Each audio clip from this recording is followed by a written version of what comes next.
गेल्या काही दिवसांपासून कांद्याचा वांदा झाल्यामुळे नाशिक जिल्ह्यातील कांदा उत्पादक शेतकरी आक्रमक झालेले आहेत। शेतकरी कृती समितीचे हे सगळे पदाधिकारी आहेत जे आंदोलन करण्यासाठी नाशिकच्या जिल्हाधिकारी कार्यालयात आलेले आहेत।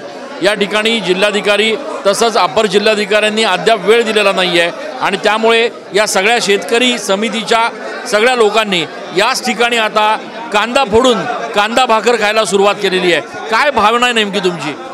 आमची आज रोजी आमचा कांदा चाळीमध्ये पूर्ण सडायला लागलेला आहे। 1 किलो कांद्याला साधारण 20 ते 22 रुपये खर्च येतो पिकवायला, परंतु आज 800 ते 1000 रुपये भाव मिळत आहे आमच्या कांद्याला। साधारण खर्चसुद्धा निघत नाही आमच्या कांद्याला। सरकारने एकीकडे निर्यात बंदी उठवली असं म्हणतं, बांगलादेशच्या बॉर्डरी बंद करून ठेवल्यात। या सरकारच्या शासनाच्या धरसोड धोरणामुळे कुणीही आमचा कांदा बाहेर घेत नाही, कांदा बाहेर घेतला जात नाहीये। आज तुम्ही या ठिकाणी आंदोलन करताय, नेमकी काय भूमिका आहे तुमची? काय शासनाने बांगलादेशशी करार केलेला होता कांदा देऊ म्हणून, या शासनाने तो करार पूर्ण केला नाही, त्याच्यामुळे आमच्या कांद्याला रेट नाही, तरी यांनी बांगलादेशची बॉर्डर चालू करावी। आपण बघतोय हे सगळे शेतकरी जे आहेत ते आक्रमक झालेत, काय भावना आहे?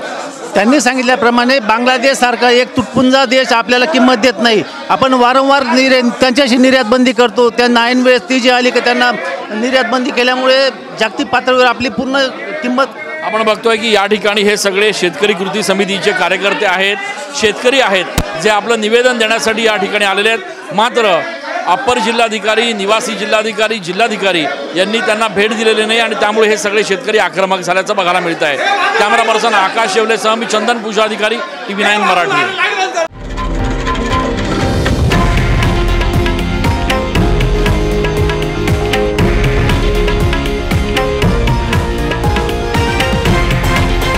हे आहे देशातील नंबर 1 न्यूज नेटवर्क आणि आपण पाहत आहात TV9 मराठी, एकमेव।